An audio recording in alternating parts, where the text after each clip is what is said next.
Hello, my beautiful people from Untouchable Mama. Thank you for watching our YouTube channel. Please do not forget to subscribe and press the notification button.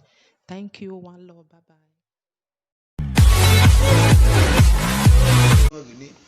Yeah, Wabulu Wakwemele, you man. Ubiova no Yeva, Ubiova no Shova, Ubiova na Bokpa no Pobiova no Pa, Ogbu Dagbare, Yonodo Tweva. Iromome Omen Navaribi, Sonoblarek Baba, Wabu Wakwemele. Akweme Acho Sevaribi, Waru Wow, Waru Won Widow. Eji bare aye dobo da yiri re dageba emi esi no bla re ga ku no mo oro e ga ku bare bi bani bi o me ba bo ba kun me e be se mi da yo ba bo ba kun me oyo re be ti ogbo na go sise emi ni wa lu me asere mi amu igo me amu moto me amu wa me na re che Joker boy, God bless you. Joker boy so no bla re pa Joker boy, ebu elu na my wo hwe mo. O me da me do gbe kun me jiwa. E kun me no se ba me mi e gbe. Because ono lu emi no ria. Aba yo obu o chelu no ria de bebe. Ono kun me se. O yo na chelu na de bebe. Ese ni ba lu me. Bone gogo ni ba de me gogo na. Enere yo boji me. Ene ba se mi erere. So no bloody voin pa no se ba. Ono rere oke abuba ono se ye mo okiche ya mo ba uno si Jesus Christ ne biala na ba hu awowo ba ndi romo jime ko ni hen memu na oto pa mu he no sun won me atama emi ni mekimie since all those days I kill ba fi mi ho ba ndi romo jime nebo ame o eze meda muja o yi nebo ria because onebo na ria o da meda go wo we da go wo ebu ame okay me ma ese na da he o me really o me ami obo jebo ne bona ba bu ba kun me ba hun awowo e me on me ye bi bai ba dari ejime da freedom ba jeje tamame because I want for ami me me da freedom de so ami we ba sabon ne meta bi platform wa calling me okay your Joker onu weluna oba gba ida agun ya mi iro gi ku we move afia ikigbo ne ni awon me ayo oko ewe oni adache iti egbe mi o ene re tu ogwa when o yime nya ge oni sona eye na me so bo mere he ge jime a he we ba hu e mo ada mi me da kere we tamame me da ni egbugan are mi we right we ba right we are wrong we ba wrong me just invite we me ho we about so no blare pa ba won awowo wa ye mi anything me asabolu nye wa ye jimele me ye mama mo ihu ege mere amo me de ni moto na wo but rande me kire swilo mere yo na mo mere aye mi no fi ho me wo aye mu me bi she wa yo no mu Joker boy nya akio musician no gumo ria me ri agumo ria ne wo ame me yo ria da do ri go mu menya make it do mi na me aseni make it do acho no ria wa aloy e moment that na so that no fi go me agbusu wa me mere libai so iri re loy but so no blala aloy ebe na yo no de seloru o di de time lo o da de time lo wa hu no se wa re bi ohun ame ye gbe me ri aria me ari owo enya make igwe no se eje boma da libai eni me da libai ba hu no se ba eneru wa eneru won wede so no blare pa ba me a wrong ba aji me ale me a lwe bi ba aji ale me lwe si bonu are chenya ah ba kwa my platform bi mere tell you ba ka cha God bless you so no blare pa me ye mo ji me da wrong me ba le because o to pa da keke da go da lo no so ori ayoria onu yori ayora re kusu won ri ori ayora fe keke ri ori age keke no ria ba age keke me bon mere go da lo ba nya o da lo me ye nya me da age keke ba ki ye de keke me make ya ba ki age keke because eso neme me ni so iri agmokin ba bu ba kun me so no blare pa ba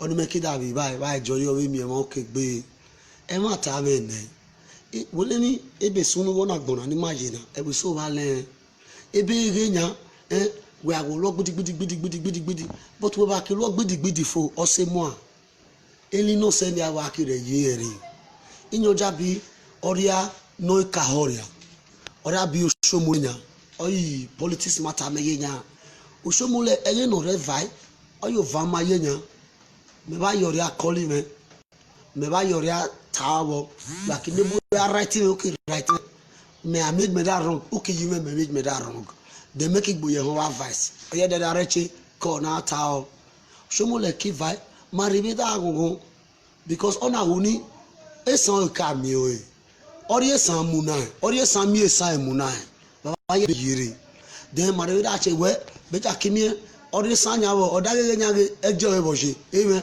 oda mu ni ejo ye ona ejo ye na ona di try ona ejo ye na killer vai awase kalendu magba ona mu na hu na oda agbo wa ka wa won yo van okigbono ri ana hi ba kweta na ho ye again mere tamulu pe ana ge no mo mere ada gbebe ege mere ona mu khore ada gbebe sis mere sorry loni lori meri go me de ada je we do birasi di o instrument me mere do play be ada gogo a me va mi ora no de me va mi ora me da fe ke kokene kere bo kanobai boro ashin gbira Frederico Diano se no va o da kere o di drum no va no oda di drum mu jime mere akoyi me va ne be ye yo bu va re be yo bu because oyo re be wo goria oria ge mo re ba ge mu me na de be me tono tananya wo re be ke agun me joka boy you decrease joka boy you a bastard ako me ra che tai me adoge ne yo me ba gba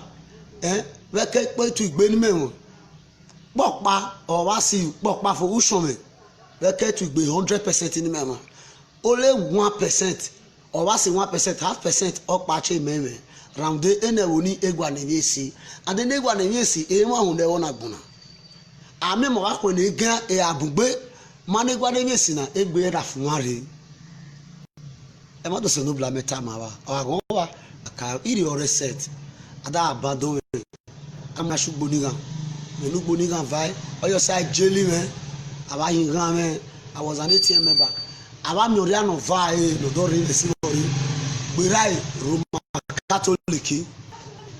Catholic Church Bishop Akogbueze who is now Bishop Akogbueze or vai be Ezehi no nya Catholic Church Reverend Ezehi or vai ne do ri esi ekogboni gari ida tamaneni odokana o wo pa gudu temata man ene kai na da gudu temata man yare remesi ugboni gare gini me kire vai abaye mi no mu me bi se wa ke mu joka boy e ki a mission ogun no jo oyo no jo me agun e mo do se no bla e me joro it that me atota ma wanya oh boaba me atota ma wan as the acceleration chief no seme back in me yo obu chief no seme bo vai dana ra do to me de kano rewe me akoni go ba de me yo akun me chief do sodo abi chief sodo we vulnerable se ni bla pa vai wa wo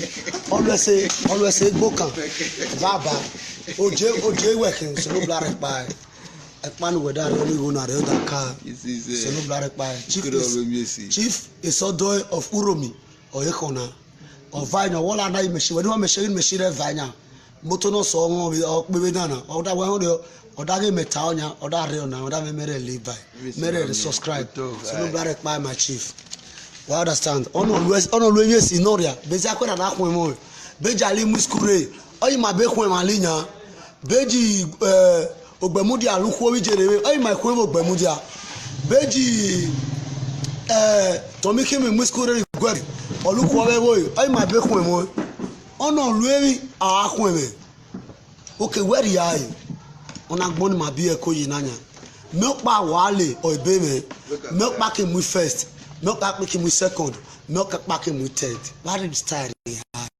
ba ma wo ba fi mi ho ba ni romo jime oyi wo dion ero no se ba o da re mi si jime and me ariowo we e won ba me career me aria won agbon me kiri awon egbe me kiri awon imo me kiri awon sho me kiri awon ewo me cause ewo me ame me ye nyan amu pariwo to nya me die enjoy ukwari woto esa mi yere moto nya mo ra wo so me no moto yere agbari a o me am me ra chacho ma da gbuko no nuku no we obe da ge bare nye ada mi emi esi da vai company da vai ejime da ka yishin ba va uki feke maybe every day when I be done that ka music edi do mu e then ba make da gba yishin uki obe da ge be mi jaye oni ze na da me ya we are emi esi all the ekpopo e we are watch Obasa Kenya aba me da ge ba gbo ba de me da ge ba gbo e ba nya make it ta dagbare tell manager me brief plate de me da ge e ba gbo e ba nya make yo ayo Obasa Ki oba wena uromi nya merje uromi sivi neme enada bieme igwe be siva ba me odio e bieme fio igwe akinye gbene ena meda goto ni igwe be automatically ena sema okun ameki wona wona medari ona wona idari ame ha ona wona ame meki ame ona wona akho oki ya akho me oge me be bai e ma to se no bla na re gbogbo aga hun weda go yi osomole wa mi bota mama ye ge onu pe ana lo osomole wo vai oda agbe ne kivade oda agbe ne sheki aba gbudu nota omi agbudu yo hole aba agbudu nota o kida re onu re na re e ma ta meta ma wa nyo kido no re na yo ge nya ge o edi lu eri onu na ge ni alu eri onu na ki lu eri now de obaye mu no ni honire na gai no no pono e mo kata mama ga ye da mi ni mariwe da ko buko ke gan re kan trailer mere ko re kan somole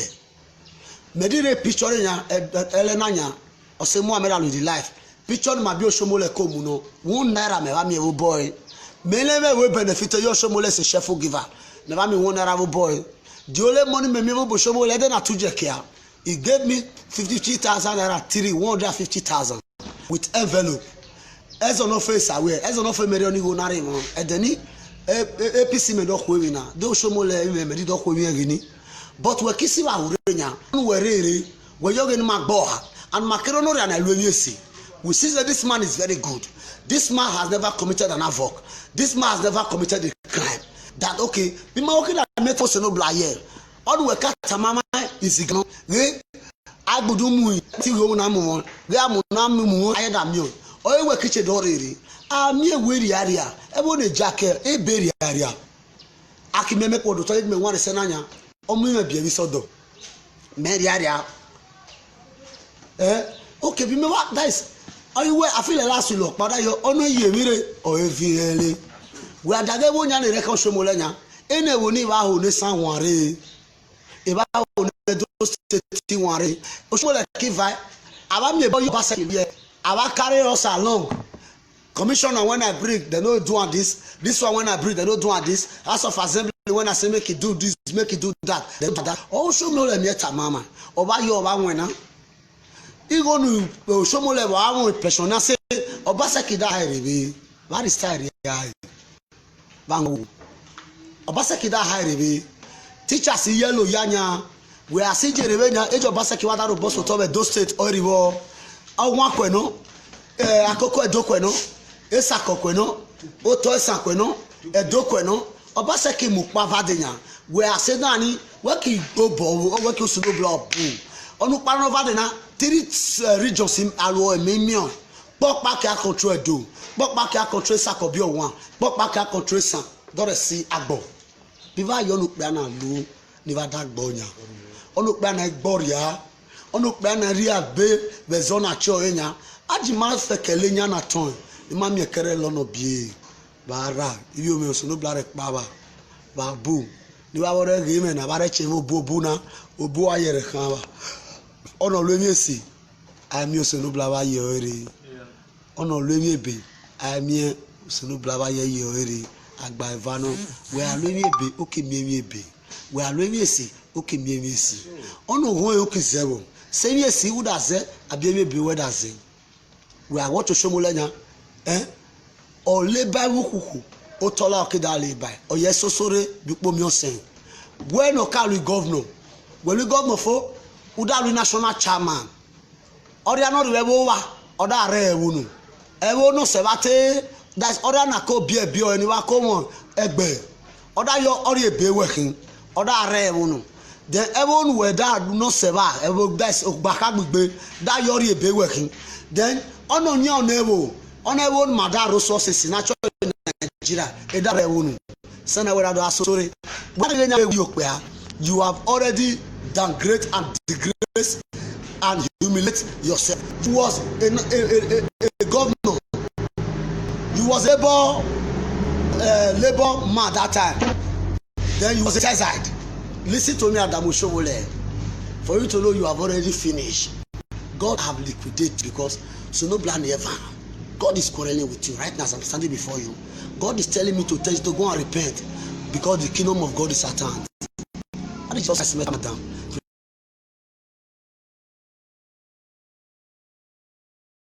It was opportune to become a governor of a state, which is 36 states in Nigeria. It was opportune.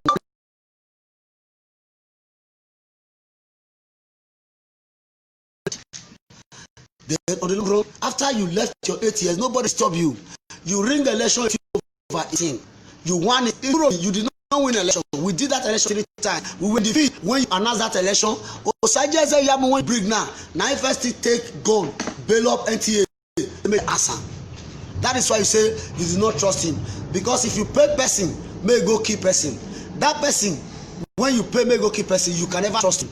You will still be afraid whether he will kill you. You still go pay another person may kill that person. Now so you go the kill they go on the long run. Then this man now you go tell say now this man come good, then you can go national, come become national chairman of the whole federation.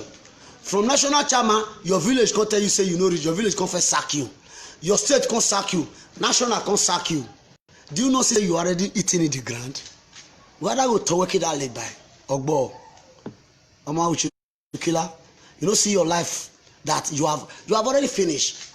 And Adam, you need to go and beg God. You will beg Edo State for forgiveness. You will come back and beg the king, the monarch, when you yap. You will come back and beg the women, the widows, when you say whether now let their husband die. You will come back and go and beg Osaje Yamu when you say now lie, say you know Debini, say you tell us say it's still 700 million. You need to beg him in the public. He will tell you say Daddy, I forgive you. If you don't do that, you and your party, Boki People's Congress, should leave Edo State first. Let us use the one bad product when you come, when it come turn to better product, more the manager. Adjective of bad is good. Abu, God bless all of you now. Thank you, my brother. More days ahead. Today, in the Google, sorry, in the Google, sorry, in the Google, sorry, Jamata in the Google, sorry, Amata in the Google, sorry, Amata in the Google, sorry. Amata in the Google, sorry, Otemata in the Google, sorry, Otemata Vadebo. Every week it back here. About Vadebo, Emma Babino Rebo, a boy in a boligi, a dokyo, what boligi vina, Borahuma. Guadare, Obaseki, Avade, Oriki Mufiame. Guadare. Yamade, eriweki munu do munu pia musu mu de bire irenti moto vai ore awokan agbo a wesemi rale no basaki lu ni PDP da dokon ebe dani no wesemi rale ni PDP lu ni PDP da dokon ebe dani no APC alu PDP da yo no PDP ake alu APC ki mo kon re no o kon abere so pe arokon noria ato passe move afia na mo so ba be to baba daga mata e mata me ne wu aba me da yime de nyage e mata o are gbogbo agawa okay e de no ba se ki lu flag up okila atoba e da munizi ganre mune ma babere muno obuanare muno metine me nware dore ahụmụ beje kilu e vibe soba oye yo e da ya vaduwa wemi ono nye ihe wemi ono yo awale okay ebo afogbe ni ojo hun round obaseki yo egwa no kan o yo so baseki obaseki yoria no che aba na gboria ne wo ame o do pe ada vai no go ase no bi oba no bi ogiso no bi edo no bi esan no bi nsako no bi onwa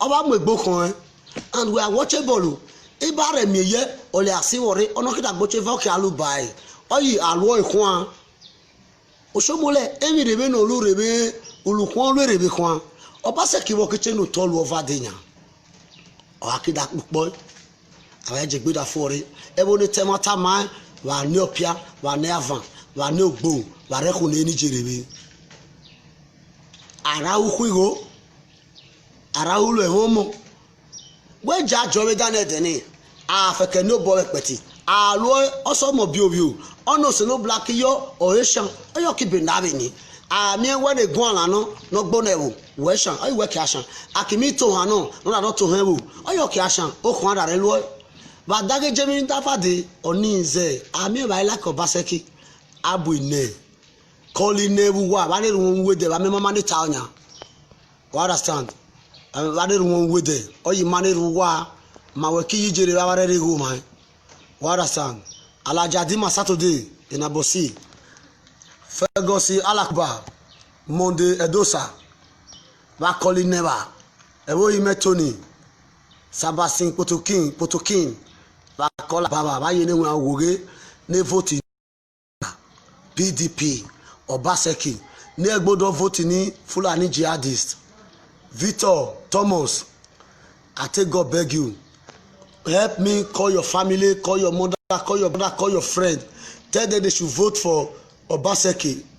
Not stomach infrastructure, development and happiness and joy in the state. Don't use quarrel. If you watch this film, they want to use violence. Make the Nigeria will say Edo State election will not hold. They want to cause havoc. Rich, biggest, obey. Call everybody at your home. Do your underground work at this present time. If you have anything you will bring for your people to support Obaseki at this present time, because of unana fear no dey let una reach us wey dey diaspora. If na dey come now, if Fulani no come, kidnapper go come, Agbero go do their own, CDA go do their own, Turks go do their own. So we need Edo State to be unified, purified. Everybody will have what he's doing. It will be ending in old salary. You must have what you are doing. Not that you will be excavating from the poor, from the government, and still be telling us you are a rich man. Let's do homework. Call your father, call your mother, call your sister, call your brother, call your auntie, call your uncle. Call your friends, call your neighbor. Tell him that on that day, on the 19th of September, that they should not do violence. Even though they are trying to create violence, they should accept the violence from them and complete with the umbrella. Usadebe Avenue is not a tout village. Usadebe Avenue is not a garage boy land. Usadebe Avenue is not an Agbelo land. Victor Onia JP, God bless you. James J, God bless you. Jude West, God bless you, my brother. If you not like Obaseki, I want to just see GO or 4+4 talk bar. GO 4+4 talk bar. Hope Friday. Call your mother, call your sister, call your auntie. Ofure Oko. Ofwa Oko. God bless you. Call your mother, call your brother, call your sister, call your auntie, call your uncle. If you have anything to give them, tell them make them able to collect money for any party. Say you want Edo State to be alright. Give them that very day so that they will see what they will take buy garri, buy anything there. If na tomatoes they fit buy, they will cook, put them for inside bag. Victor, they will carry and go there, go eat. So they go cast their vote and stand there. Even though person say God punish them, they decrease, they go quiet. They know, because if they push you push person, that quarrel will come. If they push you say, well, I'm a woman, or I'm a woman that vote, or I shall move you away, government in the really can know but work if you be now. We are a swallow and a one net is very working with in every one person will get power when no guesses now you be, so that person will be apprehended. That is what we will do. Go everywhere. IK blessing, blessed, Lumen. God bless you. Call your mother, call your sister. Tell them any person that have PVC. PVC is your right. Go to feed that day. Don't fear. God will guide us that day with righteous family. God will bring a protection, not gun, not police, not soldier. So no bloody to provide. He will send the angels of God to that anywhere you are voting that very day. There will not be casualty. Eugene Biwalu, yes, that my boy. God bless you. Call your mother, call your sister, call your wife, uncle, Ativie Richie, call your brother. Tell them that we can never go to Egyptians again. Tell them we can never go back to people that did not know for us. Tell them that we want Obaseki to go there. President Zola, Noni, that my brother, correct. We are the first team. Thank you. Help me call your brother, call your sister, call everybody. Tell them that they should vote for Obaseki. That they should vote out. We do not need to say they're going to beat our mother for market again. Go to village. Call your people in village. Look for one guy when we say the year in Mata village. Go and tell them about help me call this community. Tell them say see what you like because what you see for Europe now Obaseki they do so. What do they see for city now Obaseki do? Help us do this thing in Jesus' name so that our game will not castlines. Our sheep okoro sema no do see because any one nation no corner for egbeda for that so sorry okukmo best. God bless you. Yes, okukmo best. God bless you. Amen. So go anywhere you go Obaseki. Anywhere you go Obaseki. Anywhere you go Amblera. Anywhere you go PDP. Not APC, Aboki People's Congress. APC came to polish us. We all clap for them. But when they came, they make us a replica of a storefish inside the house of God. Love Nines, God bless you. They tumble the government. They are punishing us. They don't make us happy. Kevin Germany, Osaro Epa, God bless you. Call your mother, call your sister, call your auntie. Finance the problem. Finance the happiness. Finance the joy. Frederick Odiano said, the patron of Joker Boy Band, the owner of the band, the man that is making the band not to lack. May God bless you. Call your Quaker family in the Benin, in Lagos. If they are in Edo State, finance them. Bring them come. If they register in Edo State, they should come and Edo State and cast their vote. They should vote for Nogo Ase Obaseki. Philip Shaibu, the king of the game. Philip Shaibu, the machine of the house. Shaibu when he say no go fit betrayed in brother because of him box. Shaibu when he say Obaseki have never committed a crime for me to betray them. Shaibu who is not a betrayer. May your days be long. Philip Honorable, God bless you. You will live long. You will live long. You will live long. You will live long. God have accepted you. And who God accept, no one can cause. Philip Shaibu, what you have done so, nobody did it for brother. For you to sacrifice yourself for Obaseki. If na greedy person, if you be governor now, you would have been the next governor. If you are a greedy man, you are not a greedy man. God will continue to bless you. Anywhere you go, anything you touch in your life will never destroy. Prosper is your name. Holiness belongs to your family. Good things and good governance belongs to you. You will be, I want to prophesy for you. I want to prophesy for Moses Sekoyata. God bless you. Philip Shaibu, one of these days, you will be the president of this country. Mark my date. Mark my word. If I'm alive again, before you die, you will govern this. You will become #1 citizen of this country. You have done what Napoleon could not do. May your days be long. Philip Shaibu, thank you. I so much appreciate what you did for God. If you are a greedy man, you would have sold your soul to the devil. Thank God you did what God needs in life. Christako Merit, Kevin Green, God bless you. Go. I don't hear go. Obaseki G-O. If you know to write Obaseki, you write B-S. Philip Sha. Just say Philip Shaibu.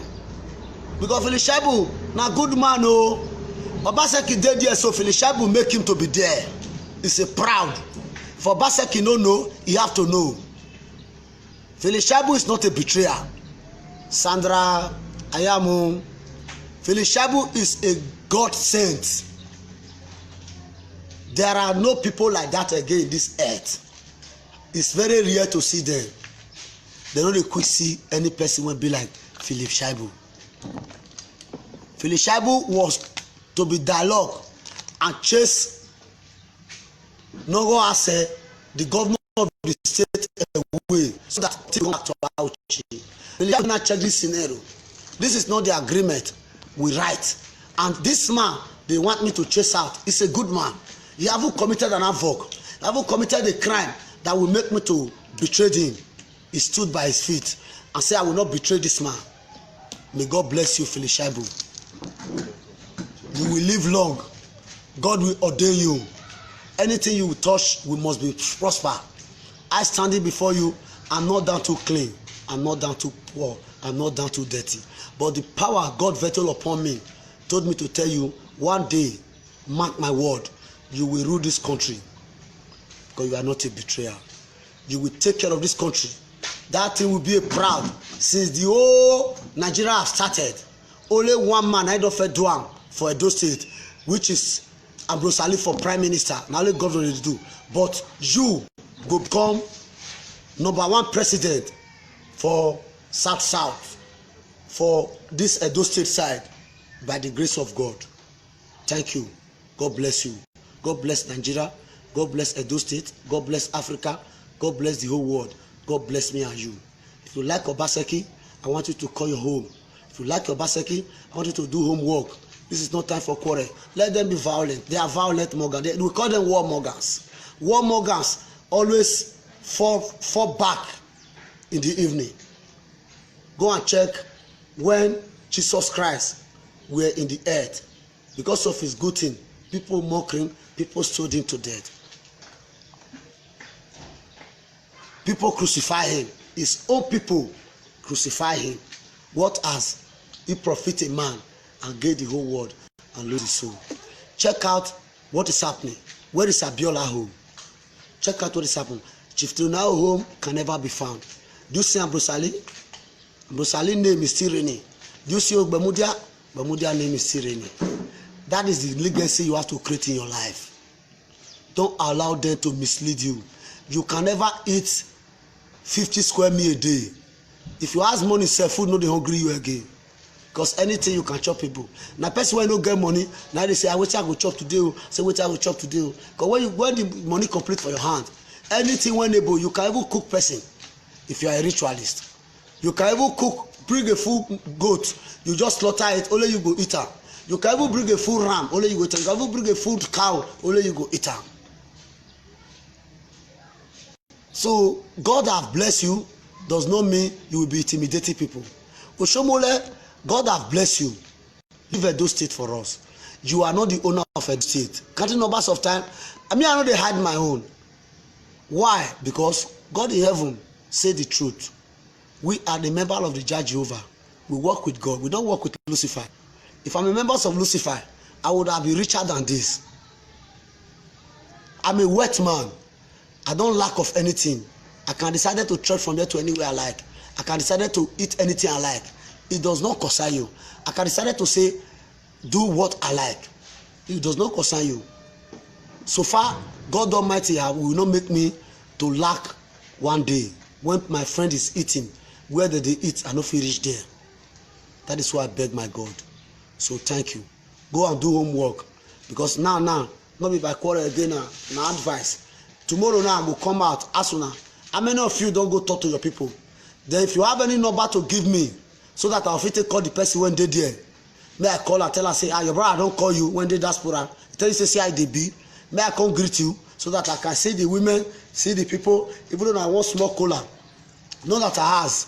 If I want bottle of ogogoro, shepe, with cola, with bitter cola, I fit carry go there. Because now waiting poor man get united the serve king. If you get cow, you go take a serve king. If you get goat, you go take a serve king. If you get fowl, you go take a serve king. If na rabbit the fit kill or antelope, you go take and serve your king. Wetin person get, na the serving king. So call your brother, call your sister, call your uncle. In the 5 local government officer, put it on my hand. Just send me number to go there. I will go there. If I go there, I will make a meeting with them. I will still enlighten them as I'm telling them now. Some people there now they don't receive phone. Some people there don't receive wetin we dey talk. Now we when they diaspora we do well legit. When we buy this big phone, now they say our mother is in the village does not know what is happening. Some person will just come and pet her, use petting. Just tell her say I take this 2,000 naira. Say now this one good. We need to enlighten them. So brother, tomorrow, by the grace of God, I will still come back. Now it's no time to say this man a bastard, this man a fool, this man a devil, this man no good. Wetin we go do now? Let's fight and get what we want in Jesus' name, in Muhammad name. Any person, anything when you dey serve, no concern us. Person dey serve you, dey get gain. Person dey join society, dey get gain. Person dey go church, dey get gain. What you are serving, use it to pray. Thank you. God bless my fans. When our days belong. So if you want to reach me, let me quickly just download my number. My number is 080-623-00660. I repeat again, 080. That is not my WhatsApp number. A number that you can be reaching me anytime. 080-623-623-00660. 080-623-00660. So you can call me at any time. We discuss. If I offend you, what I did is not good, advise me. If it is right, tell me thank you. If I'm wrong, put me right so that next time I no go make mistake again. Boko for the men when sabi. No jema talk if any generally we san abo akwemele. E ka mo neri wo to san to pe da to ko da to wa ro mo da yo wa velo. E go ha mo se so no jino. E pe ni ka me mu e gware mo se va fi ma ho